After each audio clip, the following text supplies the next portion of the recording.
অনেকে আমাদের কাছে আসে, দেখা যাচ্ছে অনেকদিন ধরে চিকিৎসা পাচ্ছে। তো সে কিছু পরীক্ষা নিরীক্ষা করেছে। এখন একটা পর্যায়ে তার জানা গেল যে তার ডিমের পরিমাণ অনেক কম।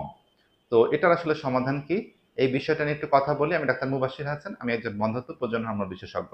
তো ডিমের পরিমাণ কম বা এটাকে আমরা বলি ডিক্রিজ ওভারিয়ান রিজার্ভ, এটা অনেকগুলো কারণ আছে। তবে সবথেকে কমন কারণ হচ্ছে যে তার বয়স। তো বয়সের সাথে সাথে ডিমের পরিমাণ কমে যাবে, এটাই স্বাভাবিক।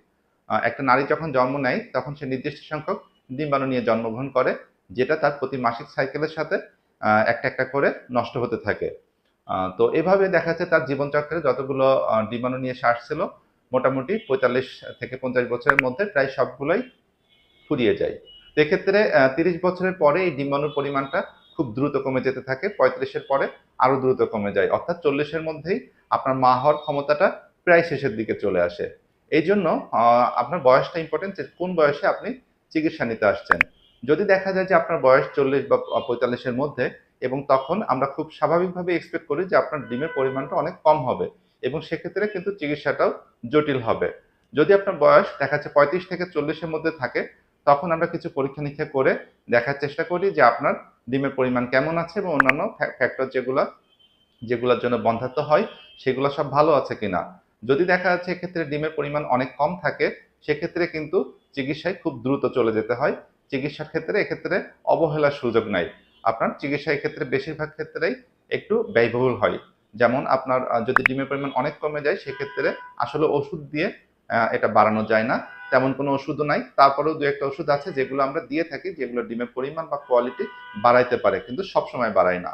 এটা ছাড়া একটা আছে যে আপনার অপারেশন অর্থাৎ ল্যাপারোস্কোপি করে আমরা তার ওভারিতে সরাসরি পিআরপি দিয়ে আসি অথবা স্টেম সেল দিয়ে আসি। এরপরে কিছু কিছু রোগী দেখা যায় যে তার ডিমের পরিমাণ বাড়ে, এটাও সবার ক্ষেত্রে বাড়ে না।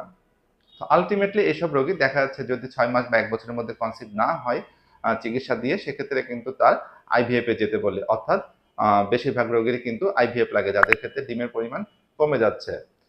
অনেক রোগী আসে দেখা যাচ্ছে যাদের বয়স অনেক কম, দেখা যাচ্ছে ২০ থেকে ৩০-এর মধ্যে বয়স, এবং তার পরীক্ষা করে পেল যে তার এএমএইচ অনেক কম। তো ডিমের পরিমাণ দেখার জন্য আমরা এএমএইচ পরীক্ষা এবং টিভিএস এর মাধ্যমে তার যে ফলিকল আছে সেগুলোর নাম্বারটা দেখি। এটা ছাড়া আমরা কিছু হরমোন টেস্ট করি, যেমন follicle stimulating hormone, luteinising hormone, এসব পরীক্ষা করে আমরা বুঝি যে তার ডিমের পরিমাণটা কেমন আছে। তো যদি দেখা যাচ্ছে কম বয়সে তার এএমএইচটা কম থাকে, অনেক ক্ষেত্রে কিন্তু কম এএমএইচ নিয়েও কনসেপ্ট সম্ভব হয়। বয়স কম থাকলে সাধারণত এএমএইচ কম থাকলেও ডিমের কোয়ালিটি ভালো থাকে, বয়স বেশি থাকলে আসলে এএমএইচ বেশি থাকলেও ডিমের কোয়ালিটি খারাপ থাকে, যে কারণে আপনার গর্ভধারণটা সে সময় কিন্তু একটু বেশি সময় লাগে। তো এই জন্য যাদের ক্ষেত্রে দেখা যাচ্ছে আপনার পরীক্ষা নিরীক্ষা করে এরকম পাচ্ছেন যে এমএইচ অনেক কমে গেছে, সেক্ষেত্রে কিন্তু আপনাকে একেবারেই অবহেলা করার আপনার সুযোগ নাই। আপনার যে চিকিৎসা প্রয়োজন সেটা নিতে হবে, এবং খুব দ্রুতই নিতে হবে।